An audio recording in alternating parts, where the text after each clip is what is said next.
Good afternoon. It's Lori with Radiate Life with Lorilei, and just wanted to come out here today. I don't know if you can see, it's kind of hard for me to see the bees.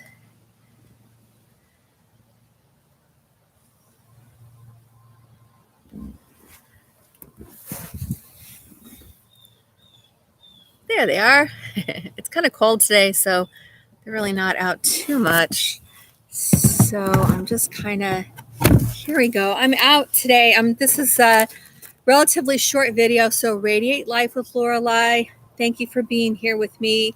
This is for the animals, and this is fresh. I'd like to do these when it's fresh, it's raw, it's relatively unscripted. Of course, I always have like a center point message, a couple of things I want to mention, but then the rest is like art and free flow. So first of all, I just want to start with a couple of things I explain in other things. But whenever I do anything sacred, I have empowering music that I play in the background, and sometimes you'll hear it. This is not just empowering music. It's highly refined and potent alchemical equations with energy and sound.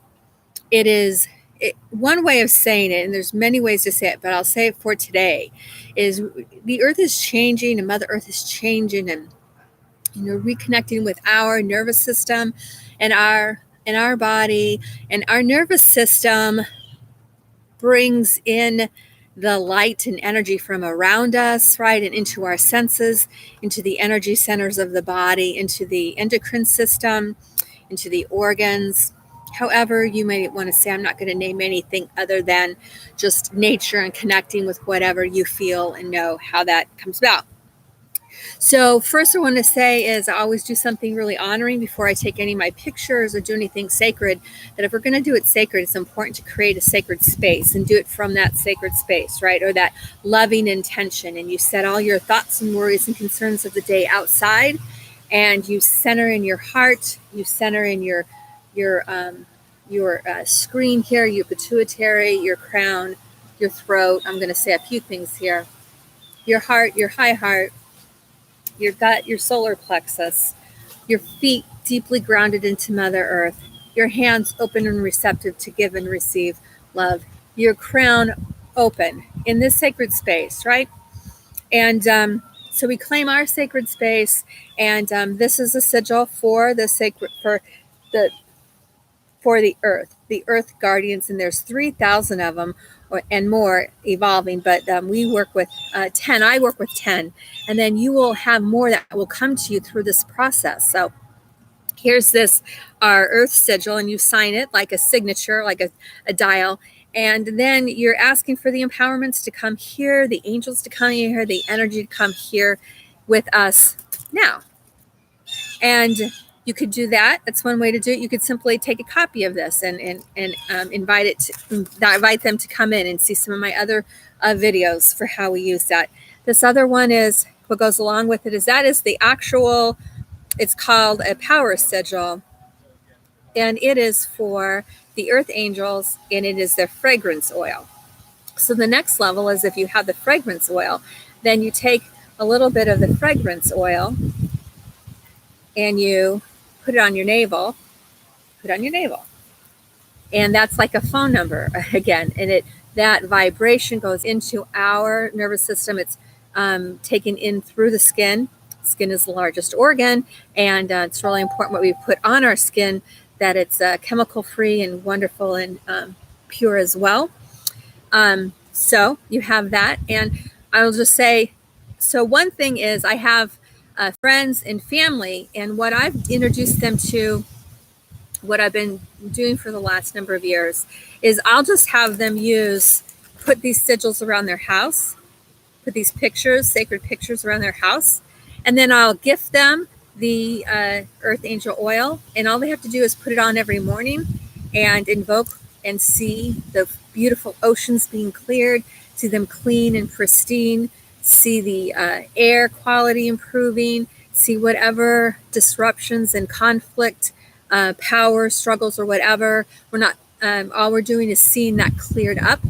and we're in asking for that to be done. So that's a very simple, not simple, it's actually the most powerful way to get the mind out of the way. And I have done a little bit of research. So in my research is I have people who are really into the fragrance oils. This is not a fragrance oil. This is more like what comes to me now is that it's an anointing oil. It's an anointing of our sacredness in different parts for different things, but this can go everywhere. So it's not something that you wear as a fragrance oil. That's beautiful and wonderful and as well, but this has prayers in it. This has energy in it, and you don't even have to know that. All you have to do is smell it and put it on, and then do something sacred. And like the wind here today is sacred. The other thing I do is our light explosion. So this is a picture of the light explosion. The light explosion. Here we go. Here's a picture of a light explosion. I'm going to set my Earth Angel and Earth Angel oil together. I don't know if you could see that or not, but I'm going to set that down. It's another way to do it. So this explosion is red, magenta, amethyst, golden yellow, turquoise, emerald green, sky blue, ultraviolet, amber, apple green, aquamarine, peach, deep teal, pearlescent white light. Okay. So there's more about this, but this is a highly powerful portal, energy field in the universe that is good for the individuals. It's good for the land. It's good for situations.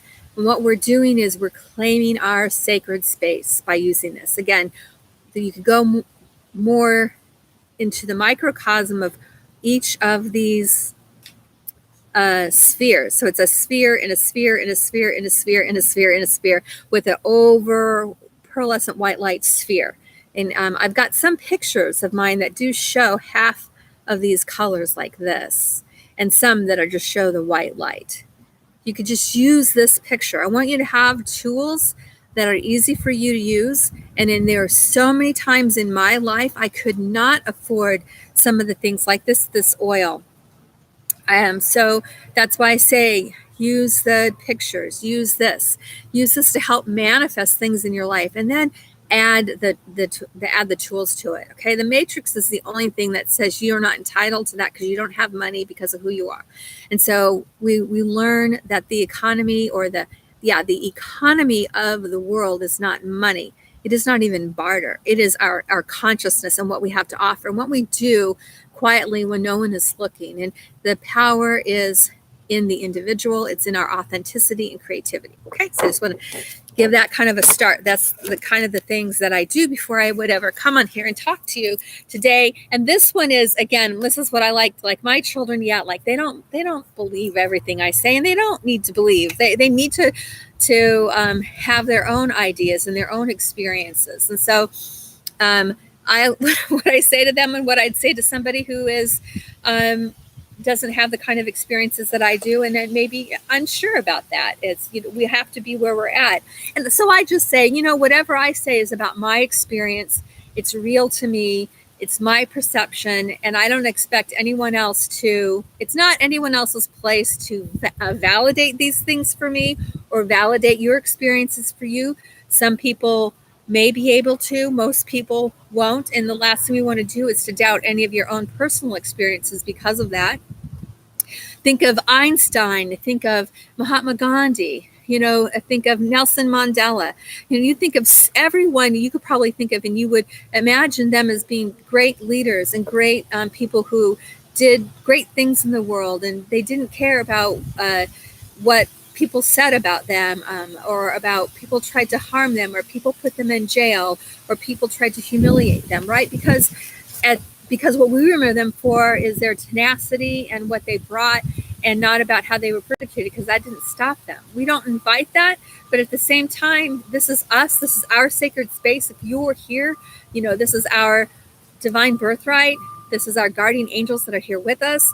This is our powerful light explosion. I do 16 in the morning, 16 at night. I do them all throughout the day and night, especially when I'm driving.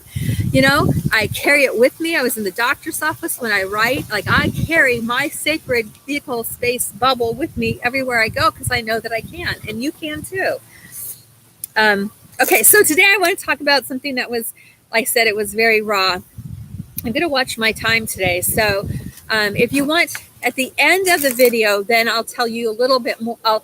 I will go through some of the ways I did this, but you don't have to do this. You may wake up one day and say, I have this deep connection with animals. I seem to know what they need or want. I see something in the world and I seem to know what it needs or wants. And it's like, that's a part of this ascension process. It's those buried treasures within ourselves that we covered so that we could discover. That's the way that I look at it. Again, you know, you're welcome to whatever perspective you have, but in starting community, this is what I think about the important things that I want to do within our community, and definitely that it is not something that you can just listen with half an ear or try with half an effort or not believe that something's going to work and then try to do it. Then that's not the time. Then you should go look for something else that you can believe in, because it's such an integral part of this. And it doesn't mean that you have to believe in everything, but you know, whatever it is that you feel drawn to that you would do, even, they say, if you didn't get paid for it. For me, it's animals. Animals have always been my heart. I was a sensitive child in a crazy, disruptive, dysfunctional. If I wrote this as a play, you would be like, Lori, that's pure fantasy. Nobody like you could come out of that. Right? I was like, yeah, well, okay. But we all have done it. And I'm going to say one thing too, and it's not about karma, because one thing that I went through is in the very beginning. Yeah, I'm not saying that karma doesn't exist. I'm saying that it is in a different way, but I'm saying also people are here for different reasons. And that one of the reasons is that people they say, like, masters will go into places. You don't even have to be a master. You may not even know that you're a master, because we walk in humility, right? Like, that's one of the signs of a wonderful master, is somebody who walks in humility. The archetype of embodiment of the opposite of humility would be a narcissist, right? So I just want to say that. So anyway, the animals have always shown me the way, and the animals have always been a part of my heart, and everything that was going on around me, whether it was in my home, in my school, in my neighborhood, in my country, in the world, is that my animals have always come to nurture me, and I've always come to nurture them. I've always been very connected. I've said in another video, I actually grew up on the west coast of the United States. I grew up in Southern California. I lived in the very beautiful foothills of Mount Baldy and the San Gabriel beautiful mountain range. I lived about an hour from the ocean, and we had many, many opportunities to go to the forests and the lakes and in nature all around us. And that's the kind of childhood I had. That was my way of escaping. The other way for me to escape, in a way, was that I had a hard time in school, but I was very dedicated. And I hid the fact that I worked really hard. I was a little bit embarrassed because I felt it made me look unintelligent, or, you know, whatever you might want to say. I did have some visual challenges. And so my peers would maybe do 2 hours worth of homework, and I had to do 6. And if I didn't do 6 hours in order to really get the information and be able to draw it, then I wasn't doing the kind of quality work I wanted to do. I wasn't mastering my own self. And so I decided, well, I could do 2 hours and never meet my goal, or I could do 6 and be really happy with it. But I learned to hide that. I learned to hide at an early time how hard I worked. And it is a bit of a conundrum, because now we have the ascension process, right? So what the ascension process is basically is that I mentioned earlier, people will wake up, or people will have some kind of communication, ideas. They could see colors, they could feel feelings, they could just know things are going to happen. And a lot of us learned really early on to keep those things quiet because it wasn't safe. It wasn't safe to speak out and see through what was going on in the world for many different reasons. And I'm going to go into it here. I just want to say that if you were like that, that was me too. And so with the animals, I was always connected. I was a Humane Society member since I was 5 years old because my aunt bought me a membership. So I've always done animal rescue work. And, when I realized I was going to become a hoarder I could quickly become addicted to saving pets. I couldn't save the world, but I could save the pets. I decided, okay, I can only have so many pets in my home that are healthy for me to have. But I can certainly foster. And if I can't foster, I could hold dogs at an event. Or I can host kittens, or I would even at times I was like, all right, well, I'll do fundraising because my kids were in sports. And so I would do fundraisers every couple months. I did whatever I could. There was one time when my kids were really little, I had more time, and during their nap time and quiet time, I would be able to process adoptions for animals and look up the information and foster animals and do their meet and greet is what it's called, and do the final adoptions. I went to another rescue because I really was using Reiki at the time, and I really needed to be in a rescue that was more energetic. Not only energetic, but let's just say, you go to you join enough clubs and you realize there's the pluses and the minuses of every club, and there's deal breakers. And when those deal breakers came up, like for me, I tried to honor that process and ask, can we do this differently? There is a better way. And then when they say no, then you have to make a decision. Well, if this isn't going to change, and the thing that can change is I can no longer participate in that. So I started asking for another rescue. I didn't want to leave. I had been there for 10 years. I can't believe I'm saying this, but this is interesting. I'd forgotten about this. So what happened is I was devastated. Let me tell you, I was really devastated because I really enjoyed what I did. We'd been there for such a long time. It was such a good process for us in a way, right? But we put up with a lot of stuff that just didn't work for us, and we tried to make things better for everybody, and it just wasn't happening, at least in our point of view.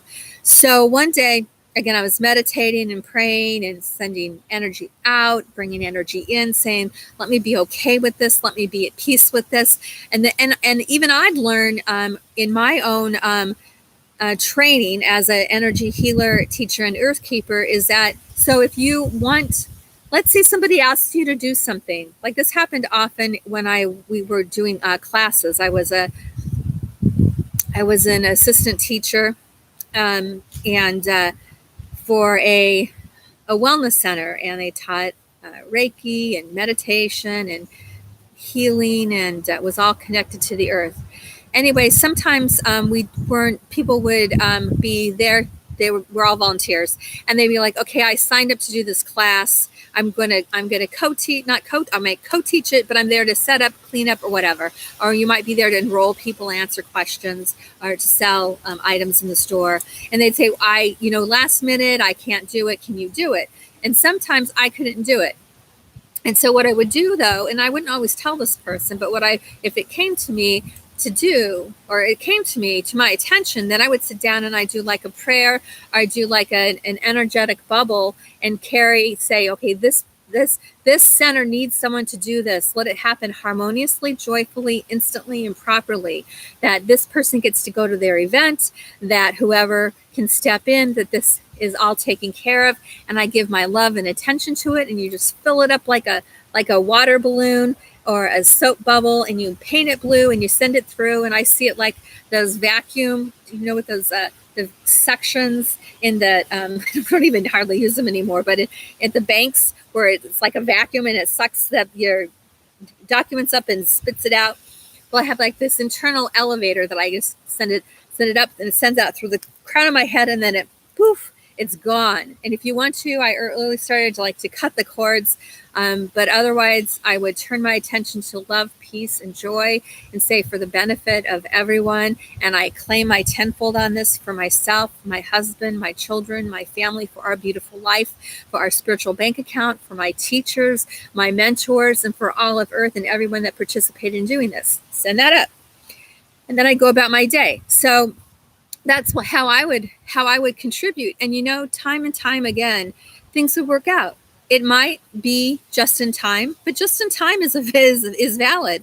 Sometimes people would be like, you know what, I can help you out. You know what? Sometimes classes were canceled, and not that we canceled it, but I'm saying that was just a part of that whole process of releasing people from the energy, at that time.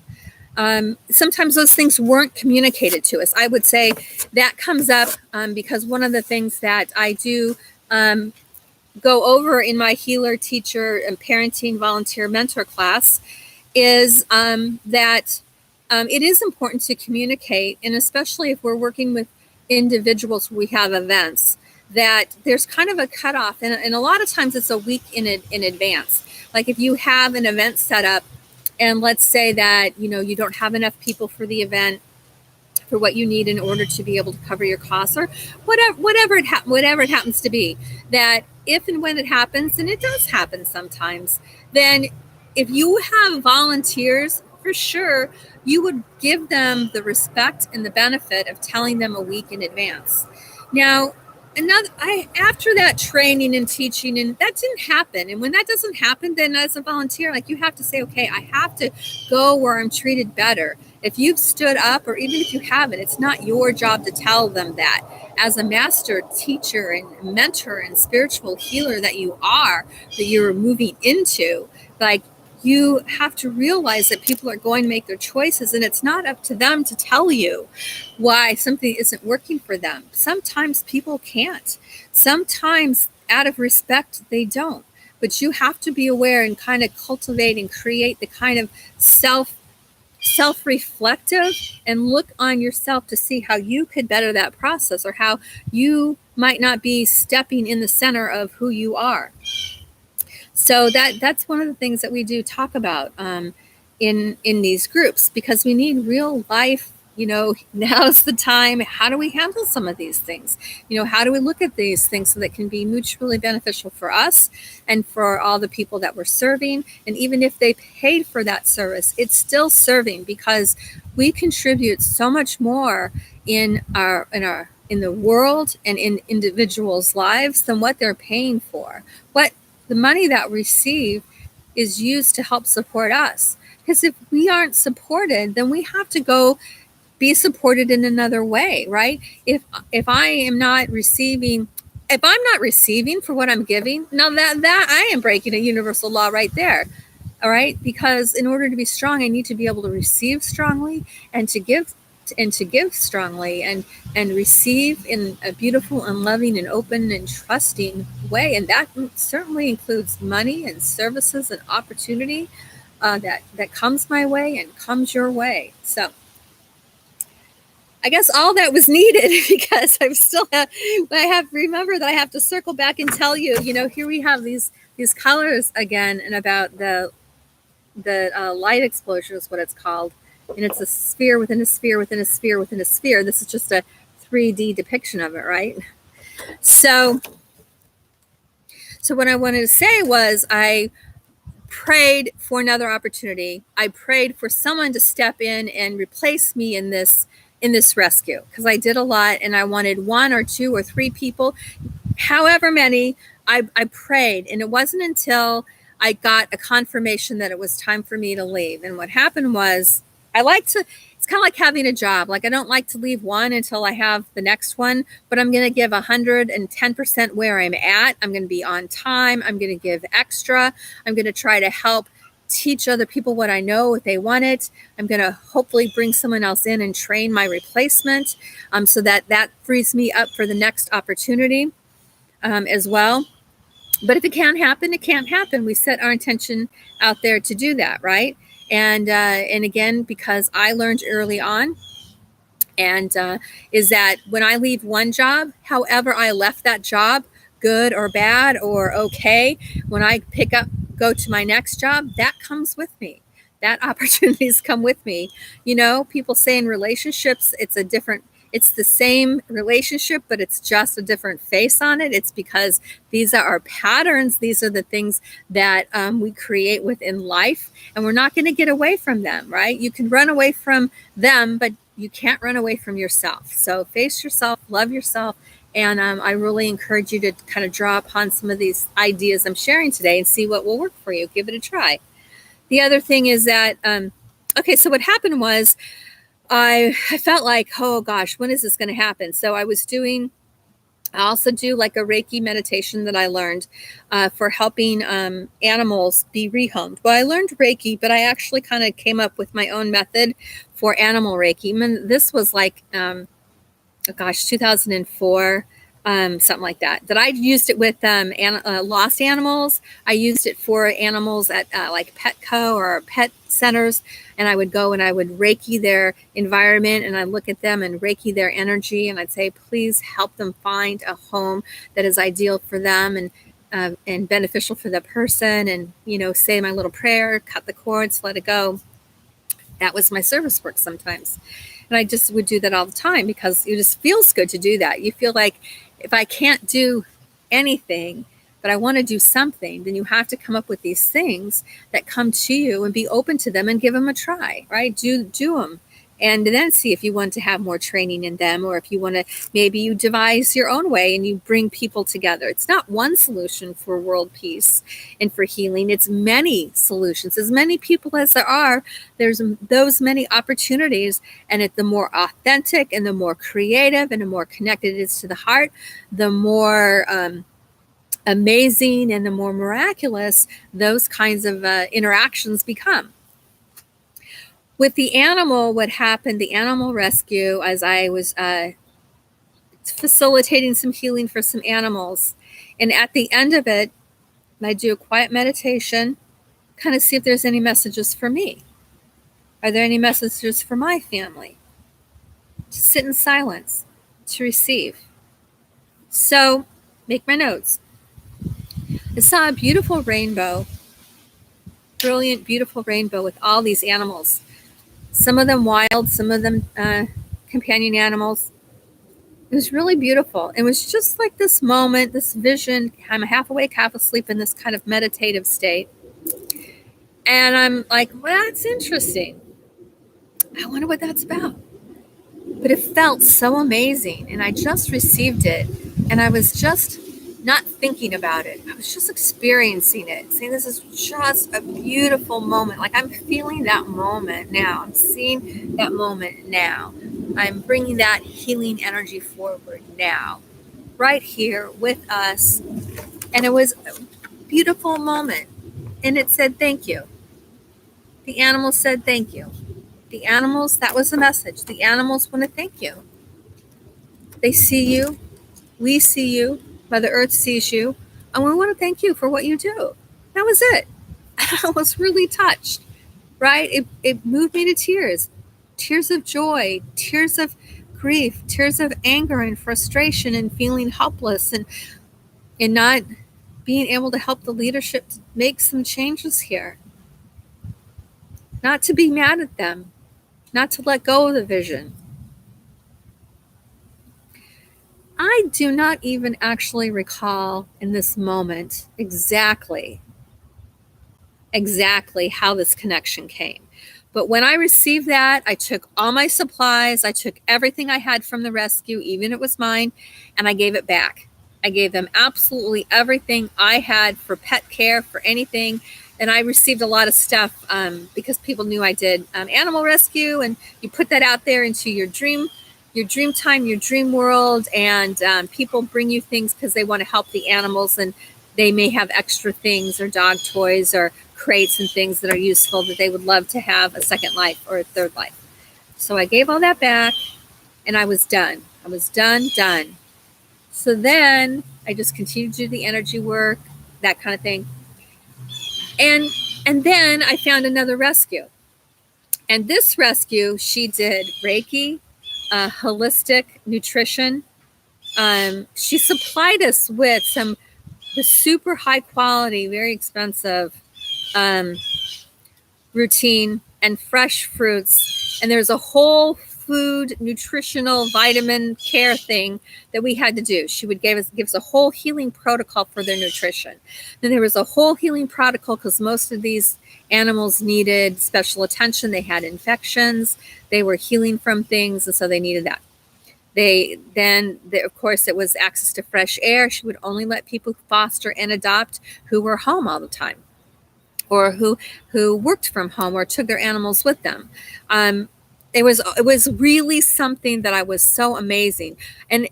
She introduced me to animal communication. She worked with an animal communicator to work with healing the animals that were in her rescue, and also connect them with their new homes.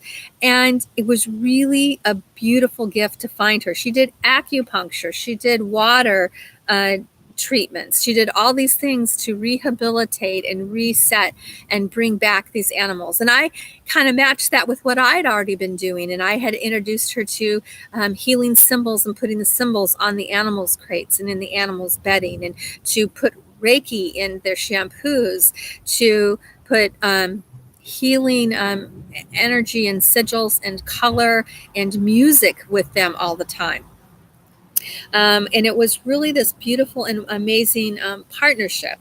And it was really healing with the animals. And she actually saw this is when I had my kids were little, and we had all those really bright light orbs and things that were constantly showing up in the pictures. And she would take pictures of the animals when they were going home. And so she started having these just amazing, beautiful, bright lights in her pictures as well. And she did that because I had inspired her from what she did, right? So this is kind of a deep dive all of a sudden into how deeply I have gone in with the animals, and there's some other layers in there too. So I'll tell that in a minute. But I wanted to say about the animal is that something even for me, quite unexpected happened, which is that I'll say we've been looking for 6 months for a kitten, and it just wasn't happening. I just don't know how else to say this. So I was like, okay, I'm just going to keep working with it. I'm not going to be upset about it. But I kept saying, we've been here before. This is what I teach other people, is that as frustrating as it can be, that when things are meant to be, so to speak, when the opportunity is right, when it's the best opportunity, sometimes we have to just be patient and keep cooperating. And just much like having a baby, you think, well, what else can I do to prepare? Is there anything that's being stuck here? Not that anything's wrong, but what can I do to make this better and better and better is the way that I look at it. And getting the dogs ready, getting the family ready. Maybe there's someone in the family who's saying yes, but in their heart, they're saying no. They don't want to say no, but they're really not ready. They need more healing, so you have to be patient and loving and kind. And it is hard when you have other people who, if you've ever wanted to have a companion animal, you're like, I want to have that loving little sweet thing now, and it's not happening. And I wanted that one, and I didn't get that one. And I know how that can be, and I know myself. We've had that situations, but I was like, no, it's okay. Like, I knew that, and I just had to keep that space in me so that even if other people around me didn't understand that, I did that. I'm like, I know this has to come about peacefully, and I feel that it's going to, and I don't even know what that is. I kept trying to see, do I know? No, I have no way. I'm like, I'm good with that, because usually if I don't know, that means that I can't interfere with it. It's going to happen. The universe, the huge, big, gigantic, multi-million pieces that I don't even know about and my brain cannot comprehend. It's so much better that is the pool of energy and possibilities that are coming through, rather than my brain and what might be in there. So that's really what happened. So I'm just going to tell you that so then I started getting messages, like really feeling like, you know what, okay, I need to put some more effort into this. And like time, attention, I need to start looking. again, because I was looking before and nothing came about. So I started putting feelers out there, telling my friends that are in cat rescue and saying, we're ready. Do you have any animals? Do you think you might have any animals? And just kind of just wherever it goes, wherever I could see that I felt was a good connection that we had, that I just started doing it little by little, and not getting stuck, not saying it has to come from this. 90% of our animals do come from this one rescue, the one that I was at for years and years and years. That's the way it is. It is one of the nice things about contributing to a place, especially if it's with animals or you do rescue, because they might come through that rescue or your connections, right? Because it's like a really big target. Like, there she is. We'll go into that rescue and they'll get to them. But this, even for me, this was pretty fascinating. So I'm putting all the things out there, and got our dogs all ready and have to have their shots and all that stuff, and have to have all their paperwork, because every time you apply, it doesn't cost money, but it's time and attention and applying, and it's craziness. And it gets really emotional for me. It gets really emotional. So I did all that and started feeling like it's getting closer. And then what happened is, so we have a cat, and we had our only cat for 16 years. And his name was Lucky, and I talk about him in other videos. So I'm not going to talk about him a lot today, other than saying that he was the best cat ever. We had one big cat who was 16 pounds, Maine Coon mix. He came in, of course, as a rescue, into our rescue, and we gave him a home, and there he was for 16 years, and some really magical stories about him. And even his transition was a classic and magical, and really was still really hard for us to say goodbye. Really crazy, really amazing. And that was in June. So June, July, August, September, October, November, 5 months. So 5 months, it's 5 months go by, and I'm seeing Lucky. Like, I see cats a lot, and I have other relatives that do cat rescue on their own. And so their cats are always coming to me. I'm always like, do you have a black and white cat? Do you have this cat? Or does this cat do this one? Because they're in my dreams. They come to me all the time, and I always feel like they need healing and assistance. I'm like always saying, like, I don't have any room for cats, but I'll help you. I'll help you find someone who does. And so this cat Lucky, the orange cat, kept coming up again. And I was like, okay, I had another cat who was orange. My first cat was orange. My second cat was a tortoiseshell. My third cat was orange. My fourth cat was orange. Not because I wasn't picking these cats, but it was more like that they were there and their personality matched. And so then when we got Lucky, and he's 16 years ago, and he was orange, I'm like, can I not have a different colored cat? Apparently not. So I was like, I have one request. I don't care what sex it is or anything, but one of my children was going to be connected to this animal. It was really theirs to take care of, theirs to nurture. They decided they want a kitten. It wasn't my choice, but it fits, and I could support that choice.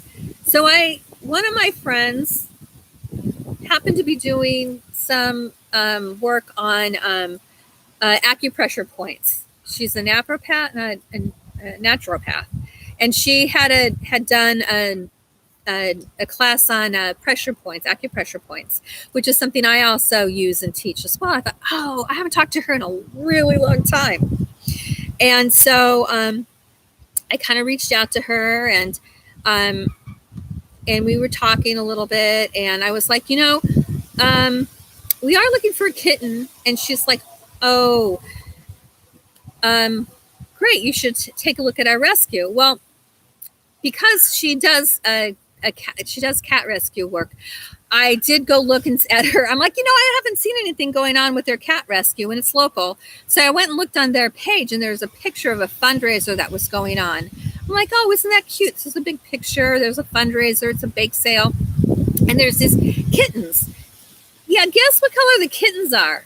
Now, it's not the only kittens they have in the rescue. It's a big rescue. But these particular kittens are, you named it, you called it, orange. All of them. At least in this picture, they were orange. Like 5 orange cats.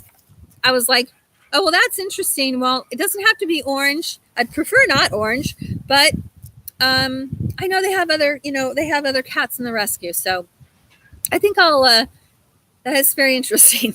So anyway, so then I reached out to her and we were kind of messaging back and forth on Facebook. And I was like, she's like, oh yeah, we have some really cute kittens. You should come see them. And I'm like, well, I have, these other kittens that I'm looking at and that are not orange.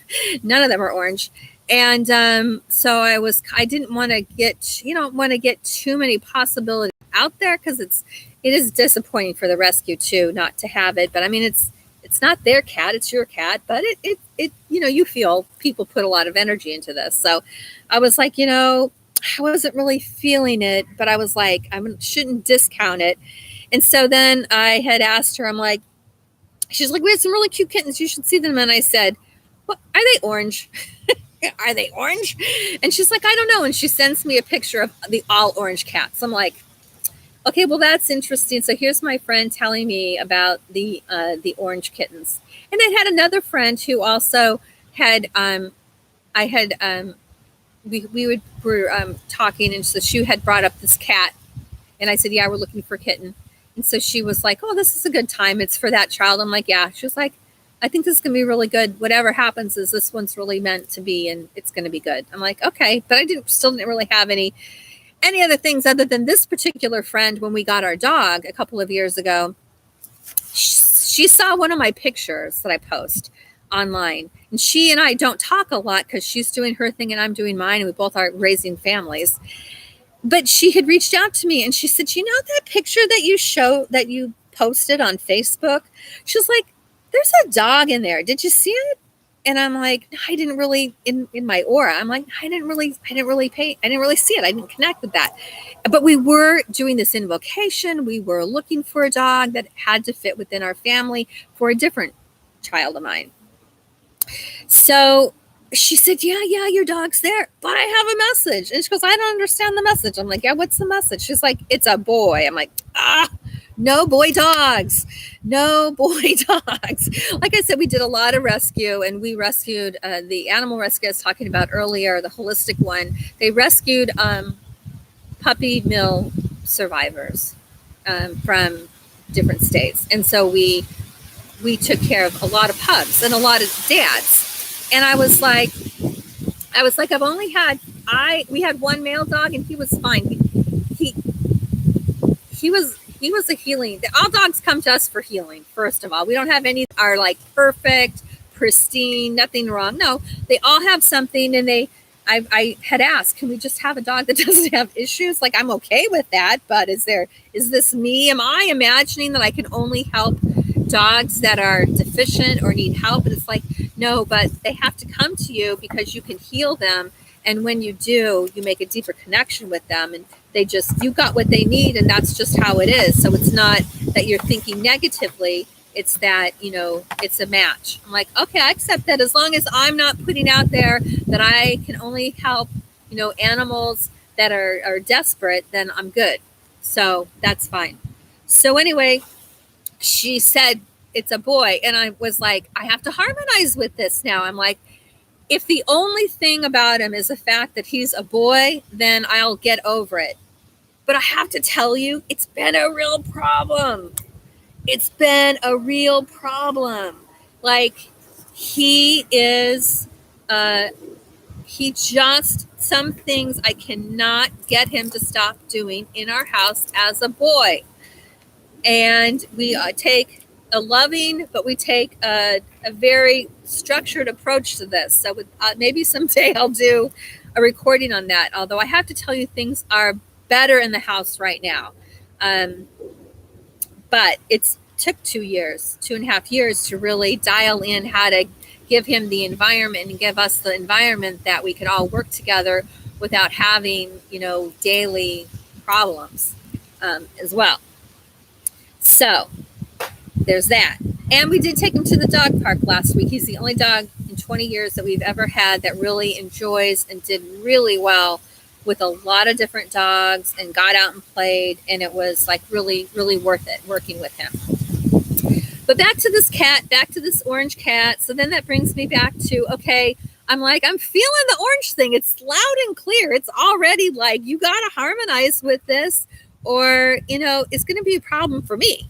So I was like, okay, of all the possibilities of an orange cat, I'd be okay. It is not the end of the world. And besides, remember, it's not my cat. It's my teenager's cat. Now, I still take care of him. The vet bills, I pay for the food. I do that. But he's been really good about putting the time and attention and care and nurturing. The cat boxes in his room. Like, he has to do all of that. And he's been really amazing. So he chose an orange cat. Yes, he chose an orange cat. So we ended up, it ended up that we did go and meet these cats, and I knew they were orange, and he bonded with one of them who was really amazing. Now, I want to tell you the other part of that, because if you don't want to hear anything more about how people come to me and share their stories with me, this is probably where you'd want to head out of the video. And thank you for your time, because this other part is for anyone who is interested in that. It just happens. It just happens. So, okay, here's the rest of the story of Paul Harvey. Rest of the story, if you know who that is, or don't look him up. So, go back to, I was originally looking through the Humane Society, right? The Humane Society, because, those are the animals that are not in they're in foster homes. Actually, the kittens are in foster homes, but they're the ones that have, I think, in a lot of ways have more need. There's a lot, that kind of a clearinghouse of animals that come in. So I was thinking, let's do that. I did contact my local rescues. I did contact people that have, sacred rescues, and there just wasn't anything available for us. So I was like, that's okay. That's okay. I'm just going to keep going. So we're going to enter in another piece of the equation, which is my other child who has the dog, who now wants a cat. Because, of course, I've raised a bunch of people who love cats because we fostered mostly dogs. That's the way it goes. So he decided that he would really like to have an adult cat. He doesn't want a kitten. He wants an adult cat. But he told us that he'd be willing to go volunteer for a year, learn how to take care of cats. And this is what we always promote. Is if you want something, it's important to go out and volunteer. Go out and learn about those animals and how they get rehomed and what are the best homes, and do service work for them. And you learn a lot. You get introduced to a lot of animals. And then that way, when it's time to make a connection, you've had more experience, you have more cats, and you can connect, right? Like, you can fill that up, and you can give the animal kingdom that time and attention and love. They really need it, and it fills their little aura up, their little energy centers, right? It does. Like, you put your little fingerprints of love all over them when you do that. So anyway, there was kind of a problem that I was having in getting my child, because it wasn't the Humane Society I was going to adopt from. It was actually from the county. It was the county facility for animals is what we were looking at. But the other part is that we had a local Humane Society, and they were all over the place, right? We could not get in there to volunteer. It was the strangest thing. But we had kind of a rough start, and I was a little bit upset about how things are handled because, again, I have all this experience in rescue. I have all this facilitative leadership. I have a lot of experience working with volunteers, and they weren't treating us right. And I wasn't complaining. I was like, I don't understand how this is working or what's going on with this. So I sent a couple of notes. And I actually had one person get on the phone, and it wasn't about any person, because I think people who volunteer need to be supported. They need to be respected. I had the same thing going on with me. Like, I want to do it. I want to do it right. I wasn't being demanding of, I don't want this and I don't want that. No, it was how to improve this process, how to make this better for everybody, not just for me, for everybody. It was the opposite of that.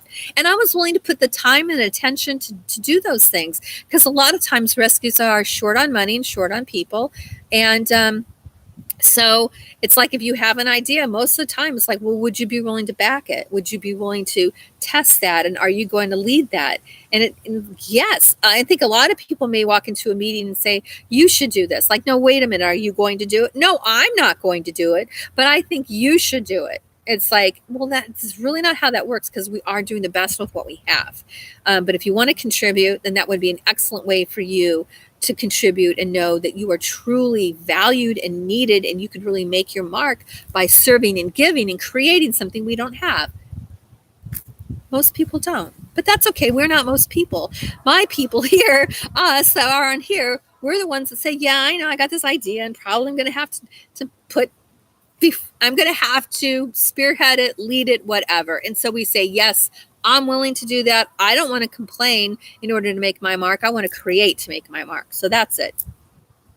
So, but this woman, I'm going to tell you, like, I sent her prayers and I sent her energy, because she called me, and this was not a good phone call. This is like a volunteer thing, right? And I didn't chew her out. I didn't criticize her, but she called me and she had decided that she needed to vent, and I was going to be the person she was going to vent. So I had, I look at my watch and I'm like, I have about 15 minutes and I'm going to do my light explosion. I'm going to listen to her, because clearly when I feel that people, I used to call it being provoked, right? When you're the person who you're the person who gets the complaints, or you're the person who people complain about, or they'll voice the things to you because you're safe, because they feel that you're not going to attack them, but at the same time, then they feel like it's okay to like vent. So here I'm like, okay, so this woman's calling. I could already feel her energy. I'd already done my spiritual work. I'd already been, invoking with the animals. I'm already in this energy. I'm doing this light explosion because she's coming at me. I'm picking up the phone like, okay, the only reason why she would be calling me is because she needs to vent, because her words weren't enough. I was very nice. I was very kind, but I was not taking any of it, and I wasn't putting it back, right? So here she is. I'm like, well, she's going to call me. So I started doing my light explosion, and I was as short and as blunt as I could be, but I was like listening to what she said. I'm like, okay, so what you're telling me is that you have no use for any volunteers anywhere. Fundraising, this, that, we could do anything. And she was going on and on and on, and blah, blah, blah, blah, blah. And so I'm really not listening, but you know what she's saying. You know she's venting. She's tired of, feeling like her ideas aren't heard. People in the community, she has to do this. I think it's time for her to retire, honestly, is what I said. Not to her, but I was like sending this energy. I'm like, sometimes you need to just like let it go. Sometimes you need to not be on the front lines. Like if you're triggered, like you should not be on the front line. You should not be calling somebody and letting loose. That is not good. But again, like I said, when you're a guardian, you're a lover of life, that could be my mom, that could be my brother, that could be my niece, that could be my child, that is just like so explosive and needs to vent. I want them to have a safe place to stay, because they're not hurting me.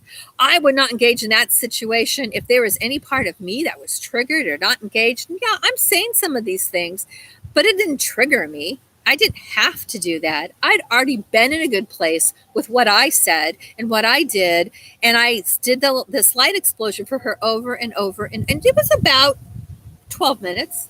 And I really didn't say anything, because sometimes I know, and you will know too, that sometimes people just need to get the last word in, right? Like with my kids, I've learned a lot from my kids and my teenagers, and that is sometimes you just have to realize that person needs to get the last word. And I'm like, you know what? I can do that. I can create this situation where they get to have the last word, because that's what they needed. I'm cutting my cords and I'm moving on. Whatever comes together causes an intersection of energy. I clean that energy and release it. So I'm not in that energy anymore. If they choose to be in that energy and they choose to be like, keeping that argument or whatever they think going on, that's on them. And I don't need to be concerned about that, because I already did my due diligence in creating this intersection of energy that's been cleaned up and it's been released, and I'm moving on. So I'm not being pulled back from that person. I'm not being pulled back from that energy. And if I am, that's on me, and I get to take a look at it. This is going on, and while I'm doing the energy, light explosion, light explosion, light explosion, light explosion, which I love, and I love the colors, and I love what they mean, and I love what they're doing, and I'm listening to her, and I'm like, she needs it. If this were me, I'd want somebody to be kind and loving and give me this energy that I didn't even know was available to me. People have done that before, so there I am, kind of paying it forward for what we receive. And at the same time, I have this kind of like a friend or a conversation is going on in my kind of feels like in my mind, but in my aura. And they're like telling me, keep sending her the energy, keep sending her the energy, keep sending her the energy. And they kept calling me a guardian. You're a guardian. You're an animal guardian. I'm like, yeah, I know. I'm an earth guardian. And I'm an animal. So having this little conversation in my head. I'm a guardian, but the word guardian kept coming up. I'm like, yeah, I'm a guardian. So then I think it was definitely that same day. Now, I told you about my friend. She does amazing work with cats. And somebody in their rescue who was on their board of directors had transitioned recently, had left their body. And I didn't know anything about that, but I had read a post on their Facebook page, the Guardian page for the cats, that talked about her, and they showed her a picture. And I wrote something about her because I never met her, but I told you this kind of typically happens. I could feel her. I knew what her energy was like. And I wrote just a few things because when people are in grief, it's hard, right? And since I wasn't so close to her, but I could see her and what she did, and I've known people in my life that are like her, and I wrote some things about her that I felt this is honestly true. And really nobody knows that I don't know her, but I'm like, I sent her energy too. So that's what happened is I had sent her energy, and I'd sent her the transitional Earth Guardian Angels for transitions. And this is how we connected. I don't always connect by seeing them, but if I have a good friend who has a friend that's transitioned and me and my friend connect, then whoever she's connected usually comes with. And when I feel the energy is a good and loving and kind, then I'm like, I don't know where that comes from, and it's okay that I don't, but I could tell by their frequency, that their love, that's your calling card, right? In the energy. It's not your certification, it's who you are, it's what you do, right? It's the great equalizer. So I felt her, and I recognized that when I was having this challenging time with this volunteer, that this person who was in transition was sending me energy, and she was a part of this process. And just some things that were non-cognitive came in, and she really encouraged me to go to the cat guardians and to go follow that path with those orange cats. And I did. And it was really amazing. Now, I did tell my friend, but you're grieving, and it's I'm going to say this, like, it's an awkward position sometimes to be connected to people that have transitioned, because I'm going to say I have more friends that, again, it's so sad, that have people that have transitioned, and they can be really mad at me because what's it about me that I connect with their loved ones when they don't connect in the same way? And so, again, this goes to why I don't want to say that I've hidden it, but I haven't put it out there. And again, in my close friends, they know, but it's not something that they ask me to do for them, right? It's not something that they say, oh, I know that you do these things as a paid service, but I'm your friend, so you'll just answer my questions, right? Like, they have respect for themselves and respect for me, and they don't do that. And it is a little challenging, to talk about. So having this community and having more of our doing the animal energy work together and energy classes, it does give us that opportunity to sit in a circle and sip on our tea and talk about these things in a heart-to-heart, authentic manner, whether it is on Zoom or through the computer or in person, or when we travel throughout the world and we meet together in different beautiful places and in nature and can gather. And so it is a little bit of a challenge. Some people are receptive, some people are not. And so I just kind of edge in a little. And my big message that I gave to my friend and that I give to people is quite different than what most people do, I think. Because I've been on that end. I have 27 friends that I've lost. I've had, family members, mostly my dear spiritual friends, energy healers, musicians. So I'm no stranger to having to say goodbye to my friends and my family and not having connections with them and all that kind of thing, and what it's like to go to other people that are like psychics and mediums, and nothing wrong with that, but I've been to places where desperate to connect with my loved ones, and maybe I didn't get chosen that day and I didn't get a message, and thousands of people didn't get messages that day, and it just reiterates how painful it is that we don't have that connection. So I don't like putting myself out there in having that, but at the same time I don't stop it. So this beautiful particular person, I told my friend, you don't need me, you don't need anybody. You know her. She's connected. She's going through this process because it was a transition. And why am I connecting with her? Well, the only reason why, well, not the only reason, but the reason why is because I just said it, all my energy work for the people and for the planet, and the things that I do, the things I've been told, oh, that'll never work, don't do it. I'm like, I don't care, I'm gonna do it because I feel like if this makes a difference, I'm willing to do it. There's no guarantees, and that's okay. I've been willing to do that. And so individuals like that, when they get past their body, she's like, well, who in the world is healing the animals, and who's healing the world? Who's healing the individuals? Who's going out there and doing things they don't even know they're doing? And it's her way of, again, like I said, she was such an amazing person because she gets to do her service work even outside of her body. And so her connecting with me wasn't just like a personality thing, like, oh, look at me, I get to connect with people. No, it was like she left her body where she did so much service work to animals, to people, to the earth. And now she gets to help me. She doesn't even know me and all the things that I do. And she got to verify things for me that I didn't even really need to have verified. But now we have this deep connection, and she helps shepherd this whole process. And she hangs around and she's learning from me, and I'm learning from her. And so we get to share this. This is not the first time this has happened. Like I said, it was really quite unexpected. And again, it brings me back to the energy surface work and why we're doing the things that we do. And sometimes it's easier for us to talk about animals than it is to talk about individuals, right? And one of the things that I'm going to be addressing, so this is pets. So I'm just going to end here and say, this is pets. This is what we can do for our pets.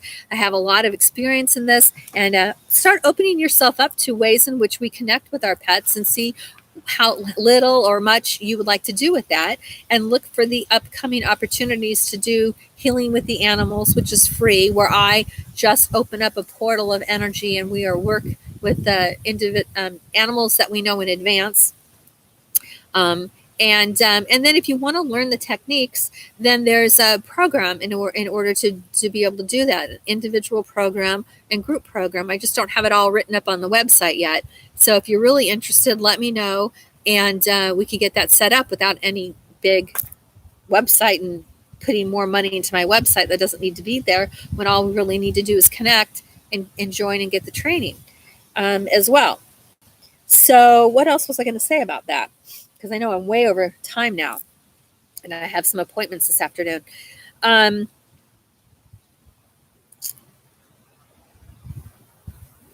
Yeah, I think that's it for now, at least on this particular segment. Other than I said, I promised at the end that I would say some more of the animal training and certification if you want to know about that.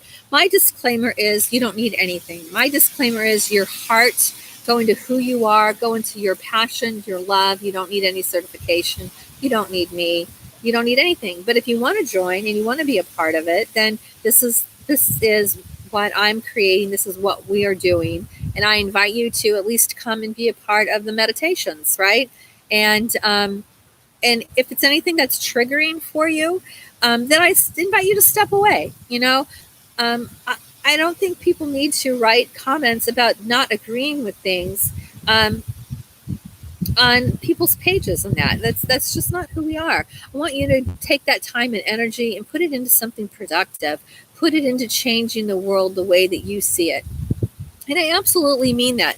And it doesn't mean that we have to agree, but I trust the process. Like I trust nature. I trust that when I plant a seed, that seed, if it has the right ingredients and opportunity, that it's going to grow. I trust when I plant a watermelon seed that I'm going to get watermelons. Um, that's that's that. So anyway, I have training in Reiki, like I said. Reiki. I have regular training for Reiki. So I didn't want to learn Reiki. Let's just say that. I don't know how long this part is going to be, but I loved animals. And like I said, I've always been involved with animals, grew up with dogs. And I always tried to help the birds outside, any animals that was hurt, or try to give them water or food, that kind of thing. And I always didn't feel like I needed anything because I was healing with my heart. And in my early 20s, I wanted to learn about my dreams.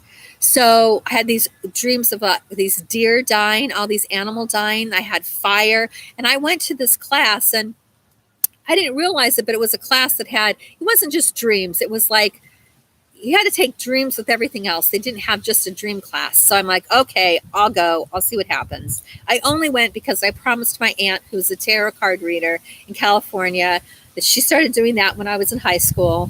And here I was in my early 20s, and I visited her, and she said it would be, oh my gosh. Okay, so I went to a bookstore. So I went to a bookstore when I visited my aunt because I went for when my high school friends got married. And when I was there, I went to a bookstore, and a woman said, "Can I sage you?" So she had an abalone shell, and she had sage and a feather. And I'd never seen this before. Really, never paid attention probably.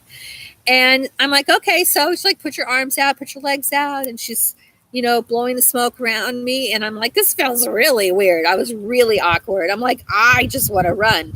And she looked at me and she said, you hold your aura in really tightly. And I looked at her and I'm like, yeah, that's true. I know that's true. Like, didn't feel safe. I didn't want to be there. She was totally picking up on it. And that was a nice way of her saying that, which actually made me laugh and relax, right? And I thought, that's interesting. And then my aunt, she has been really right on accurate with some things that I was making some choices, and I'd asked her, and she had actually given me some input that I didn't know, that there were some circumstances and things that were happening in these two jobs I had to choose from that I didn't know yet. And so I needed to choose from my heart, not based upon what I saw. Because one I wanted to do, but I didn't like the manager. The other one, I loved the manager, but I didn't want to do that exact work. So she said, there's things that are going on, but you just got to pick with your heart and the one you really want to do. So I picked the one that I really wanted to do when I got back to Illinois, and I had to give them my decision. So I said, I pick this. And literally everybody that worked for that manager ran over to my desk because it was like a promotion kind of thing. And they said, I can't believe you picked this one. We're really glad you did, but why? I'm like, that's the job I want to do. And you all are great, And so before I ever transitioned into that position, because it was a couple of weeks out of my current position, then what happened was that person was promoted and moved to a different state. And so there was someone else from within, which everybody loved this person, amazing manager. Well, they got promoted to this new position, and now they were my supervisor. And so it worked out beautifully. It happened exactly like she said. She didn't give me the exact details, but it was enough for me to help. And she's like, I thought you were going to go take that dream class.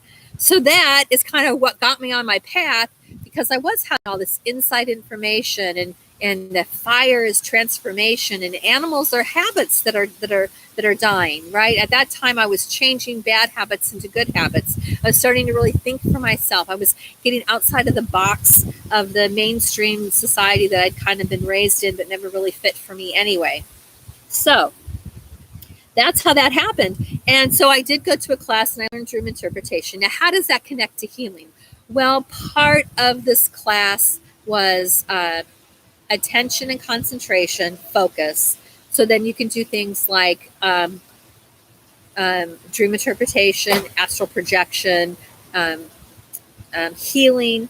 So at one point in the lessons, you get to start awakening your Kundalini energy and doing Kundalini projections and Kundalini healing, which I loved. And once I got to that point in the classes, then I loved it. And that's all I really wanted to do.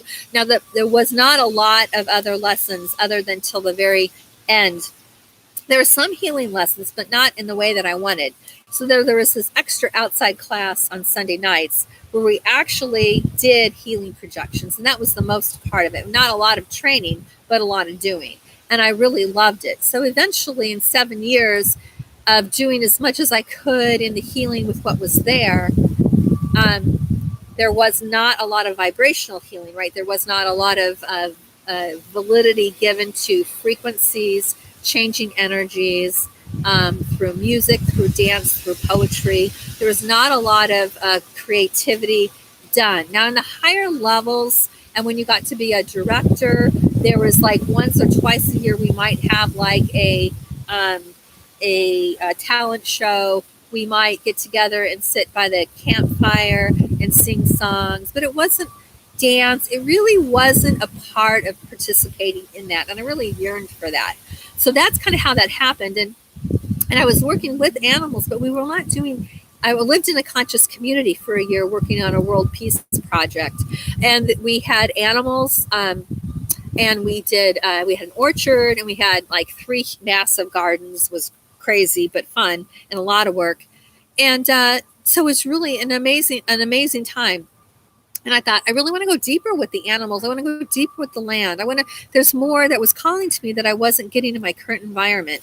So I did move out of that and go into another environment for 15 years where I went there. And at that time, they were just starting to really form a community with volunteers that were assistant teachers, that were people who would sign people in, market events, set up, clean up. We did healthy, holistic food. We did Reiki projections in between the classes in meditations together as a group, the leadership, in order to promote what our teacher was teaching, and also in order to use our energy work for marketing. Through doing service work and seeing her classes full and drawing the right kind of people in the right way. And we learned a lot of things just by doing that. And so there was Reiki. So as a part of our healer teacher program, in the beginning, we didn't use Reiki, but she had been introduced to Reiki, and it was what she called the best way at the time in order to transfer the energy that she carried from her other DNA, from her associations, from her training from all over the world. And she saw Reiki as a way to help us ignite and change our DNA. So she used Reiki as the vehicle. And so I didn't really want to learn it, but I wanted to stay in her classes, and you kind of had to be a part of the assistant teachers and to work there. So we all did, and I did. And because she loved it, and so I came to love it. And so she taught us Reiki 1, 2, 3, traditional Reiki, but then she'd had other teachers in other places, and she learned Reiki, and then she brought this into what she calls Reiki Adept. So Reiki Adept then is like a whole other level of Reiki, because there's so many different symbols in Reiki that open keys and portals and call it different things, and not even Reiki. So what she did, though, is she put all these different things into a Reiki 1 Adept, Reiki 2 Adept, Reiki 3 Adept, Reiki 4, Reiki 5. So like the first Reiki 1 is your Reiki 1, 2, 3, 4 in traditional ways. Then there's one that focuses on the planet. There's ones that focus on self-love. There's one that focuses on so many different things. I'd have to go back and tell you, because you just end up using all the symbols in all the different ways. So 1, 2, 3, 4, 5, 6. And so Reiki 1, 2, 3, 4, which people may know is really Adept level 1. Then there's 2, 3, 4, 5, 6. Now she only taught up to Reiki 6, from what I understand, but she was initiated into Reiki 7 and 8. So at one point, Reiki 1, 2, 3, 4, 5, 4, 5. This was taught every 6 months. When we got to Reiki 5, then it was Reiki 4, Reiki 5, then it was taught once a year. Reiki 5, and then you had a whole year, and then you had Reiki 6. So when we had another year after Reiki 6, then that was no longer taught. Somebody who was one of the healers who was taught up through Reiki 6 also was a holistic vet. And so they started teaching Reiki 1, 2, 3 on animals specifically. So I learned that. So I was certified in Reiki 1, animal Reiki 1, 2, 3 with the vet and service work for the animals, which of course I incorporated into, like I said, doing all the healing for the animals and rehoming them and helping lost pets and all those things, because that was really where my heart was, at the time. And that was before I really got connected to working with the earth and working with the meridians of the earth and working with the chakras of the earth and working at the planet, which is the next kind of place that I you don't even know what's next until things within you try to help you grow beyond what you know. The ego says that's enough. There's nothing else. And once you realize there is so much more, then you open up and you connect with that. And so that it's the earth and the planets and the Milky Way galaxy, because what we do here on earth has a ripple effect, and that ripple effect has to go back out into our cosmos. It has to affect our solar system. I mean, you just even this, think of the moon, and what does the moon do? It affects the waters, high tide and low tide, the waxing, the waning, how it has an impact on the earth. And what are we made of? 90% water. So can't you imagine that actually has an impact on us?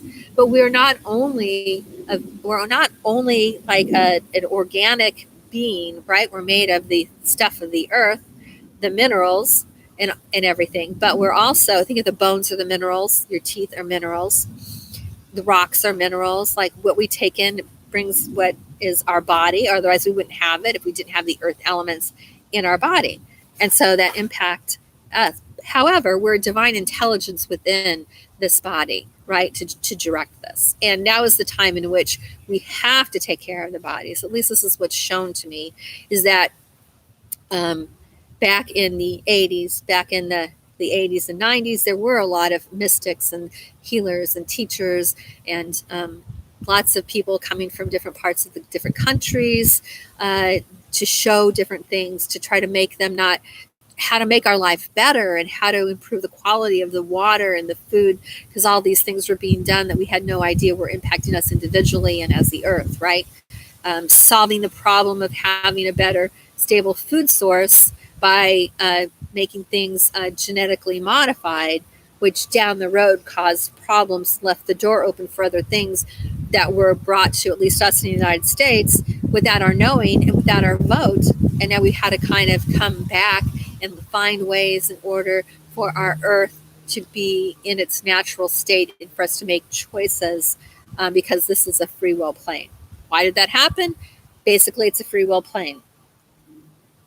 Are we disconnected from source? No, it's our imagination. We image that to be, we believe it to be, but it is not so. It's simply getting back to that divine integrated state. EFT, that's right. I also did EFT. So EFT, that's where I was really introduced to clearing the meridians.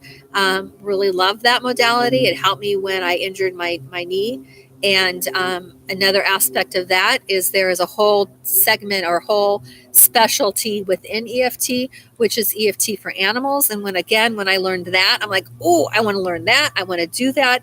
So I incorporated the EFT into the animal, my animal healing, my animal rescue work, my animal rehoming. The other thing I learned too along the way again is then another beautiful sister, amazing healer, teacher, who also runs a rescue. So this is Lowe's and Brown Bear. So I forget exactly when, but I want to say it's around 2016, 2017. She then started doing healing, teaching, not quite certified, I don't say certification classes, because she didn't certify us in it, but she taught us the technique. And she didn't teach it like she taught us, and so we use it, but we weren't certified in it so that we could teach other people this technique, right? So you might ask her if she's going to do that. I've asked her to do that, but I know she has a lot of things that she's doing. But I do use her firewall technique for animals and for children. And although, again, like I said, I can't teach it, it's something that I use.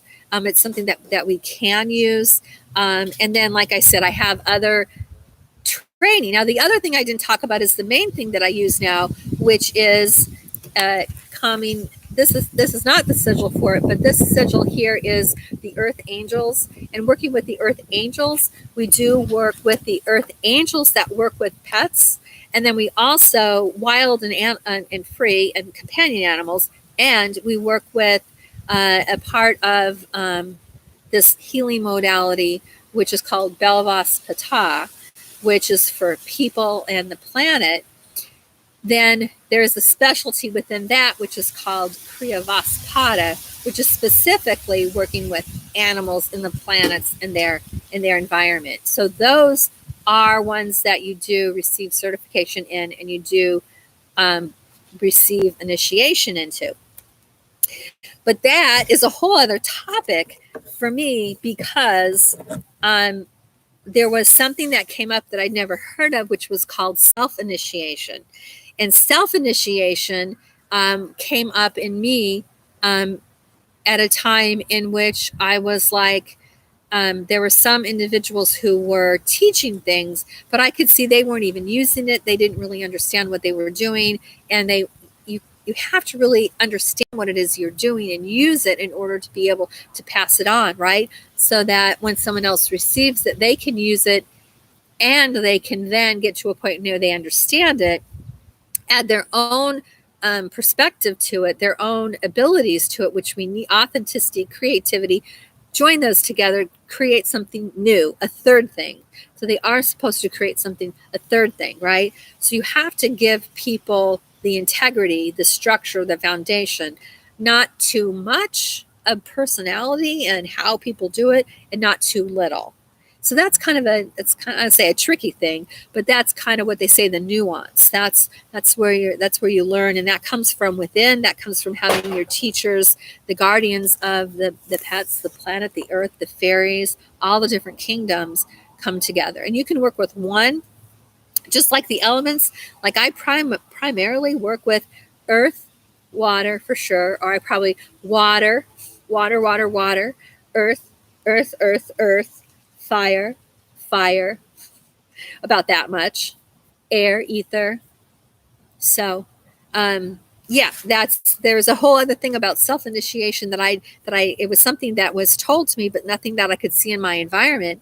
And I had to learn to trust myself. I had to learn to trust that what I felt I wanted to do and what I was being guided to do, even to a point where there was this one teacher, and this is hard for me to say sometimes. I'm not saying something bad. I'm just saying, in my experience, and you may have this experience too, what happened was there was a person who told me, you can't teach this. So there was another modality that I learned and that I use, and it was very pivotal. And this person told me, and everyone else, you aren't certified in this. You can't teach this. You can do it and use it for yourself, and you need to, but you can't do that. And my guide said, don't listen. Do your training. So she worked with us for 6 months. We had to do it every day. Well, it was 3 days on and a week off. 3 days on and a week off. Is how she taught us, which was amazing, because that week off, that's when you really sit down and go, well, what do I want to do? What's best for me to do? What does my energy need? What does my life need? And then you can go back, and then there's a regimen, not too much, an hour a day, every day, but it had to be consecutive for 3 weeks and then a week off. And she taught us in, I think it was 6 months, but there was 3 sections to it. And I kept hearing there's 4 levels. And I'm like, she's like, there's 3 levels. I'm like, all right. And I kept hearing 4. And what I heard was do everything you're supposed to do, regardless of how she teaches you or not, because that is your ticket to self-initiation. I'm like, self-initiation? I don't even know what self-initiation is. It's me talking to myself, but I'm feeling like this is information. I'm like, okay. I'm like, I'm going to do it anyway. So I'm going to be really good. I'm going to do what she's asking us to do because I want to see what I'm going to produce. That's how you learn about an alchemical result, is when you do something over and over, and it has to be done in a short period of time, then it produces a third thing, right? So I did it, not because she wanted me to, not because it was easy, because she really wasn't kind to me. And even though she asked us to write every day on our Facebook page, in this group we had, and I didn't write too much. I didn't write too little. She kept saying, I don't want to hear from everyone who's already been posting. I'm like, ow. Like, I post every day. But again, I'm like, no, I'm not doing too much.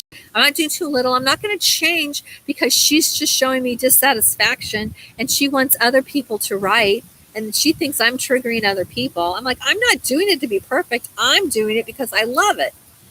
Doesn't matter even if the teacher shows up, that you can still do what you need to do because they're not your teacher. I didn't ever disrespect her, and I always gave her props, but I did what I needed to do because I needed to do it. So then, yeah, guess what happened? So then she went away. She was leaving that teaching. She was leaving that group, which I didn't know. And she's amazing, and it was really good she did because she's doing some amazing things that she needed to do outside of anyone else's authority, right? So, what happened was, within a short amount of time, we had completed the 3rd one. I cut my cords with her, sent her blessings, sent her on her way. I didn't even know she had left because I had left too. Her circle, anyway. So then I found another level of information. Like, I literally found a book that she'd been teaching us from. Now, I never realized she was teaching from a book. I'm sure I could have found that information, but I didn't even realize it. I never made that connection, right? And which was good because all the information I was getting was coming from my inner self, from my superconscious mind, from source connection, right? And I didn't even know that. And so I was just receiving this information. I was journaling, I was drawing, I was doing symbols. And then I self-initiated into the next level. And then at that next level, I was ready for the information that was there because I'd already been using it.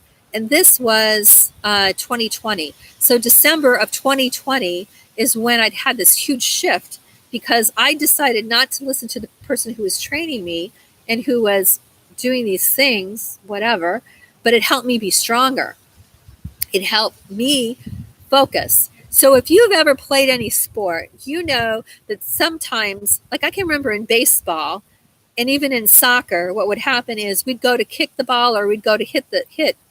And our coach would say, everybody get really loud. Everybody yell at that person. Everybody try to make her mad. What are the things that you're going to say that's going to make her mad? So we could focus. So even though there's chaos and all the stuff being thrown at us, to focus and concentrate to follow through with the thing that we needed to do. And it was the same thing with soccer. I know we'd go to take a kick and then everyone else would not like try to hit us, but they would lob balls at us or something, or like little bean bags to try to, get us off focus when we're supposed to be focusing on the ball and the play and what we're doing. And we knew this was what was going on, but he did it to train us. Well, that's what it felt like. It was like, okay, I'm not really going to pay attention because she's doing whatever she needs to do.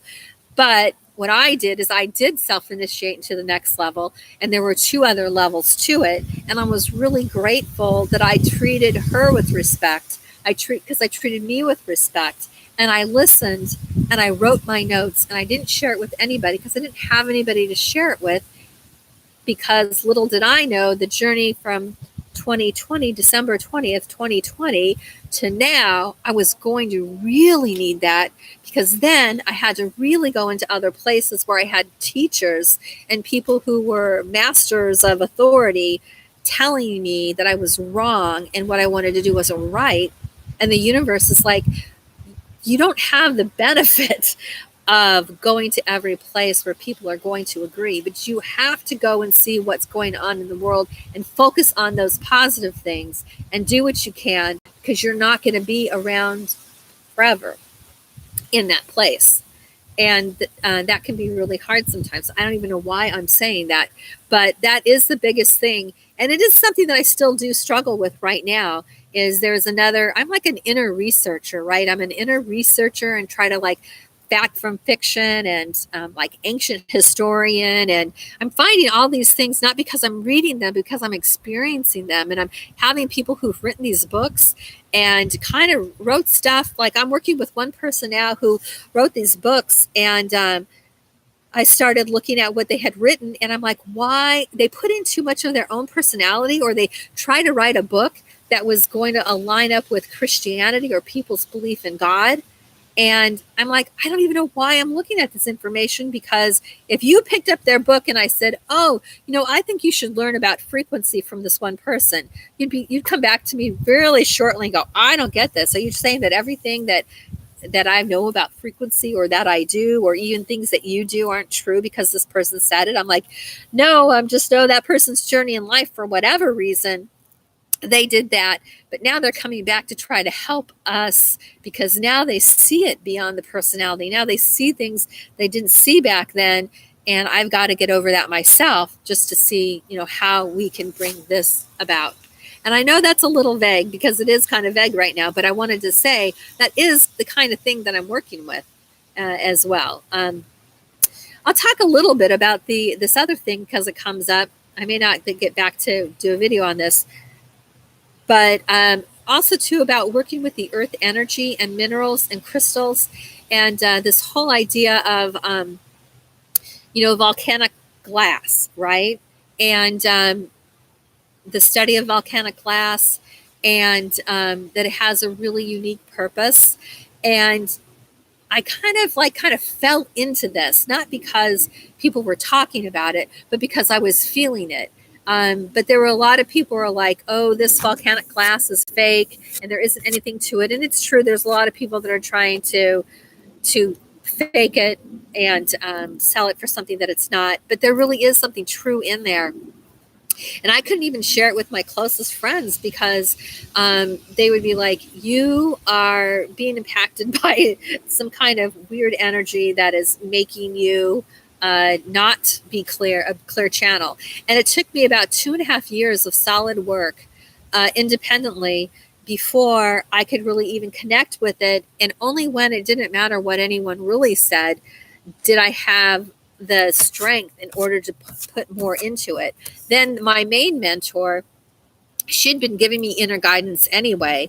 She'd been showing up in different places and trying to encourage me to do things. And then I had written to her and asked her to help, in a way, create some tools to connect with this more. And it took 2 months of me paying for something to be done so that I could use it as a healing tool. And even then, they weren't able to create it. She wasn't able to create it because she's like, I know you're onto something, because she was asking me questions. So I knew she could see it, which was like great. But even if she didn't, I would have continued. But she was able, after 2 months of me, right? So she just like asked me questions. And then it's kind of like, well, now what are you going to do? She didn't tell me work with the energy. She didn't tell me see what you can see. She didn't tell me meditate on it. She didn't tell me use my tools. She asked me a question. What do you see? And I got no feedback. But I knew from my own inner research what that means is the universe isn't going to push you in a direction and tell you you have to do this. You get to your maturity where you say, what am I willing to do? It's like Einstein. It's like any great inventor.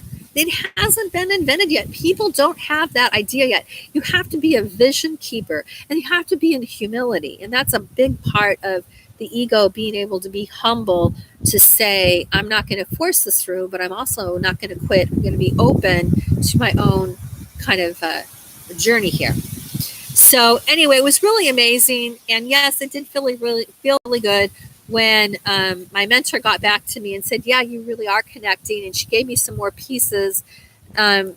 Just it's like a research, right? So the researcher's like, well, how about this over here? And how about this over here? And then I asked for a couple of tools again, which I paid for. These were not like volunteer things. I paid for them. I had to earn them too, so that my consciousness could work with them. She wasn't going to give me something that my consciousness couldn't work with. So that's where I'm at with it. And I'm getting closer to putting some products together. But in the meantime, working with the with the Earth Guardians and the animals within the Earth Guardians. That's that. And also with working with the light explosion. Okay, creating our sacred space with our light explosion, and for our animals and for all the earth. Then the other thing is this other one that I have a video on the Kriyavaspata with the animals, and that's what we'll be using in healing. That's something that you could be initiated into. It's something that you could use. So thank you so much for sticking to the end. I think I said everything. Thank you so much.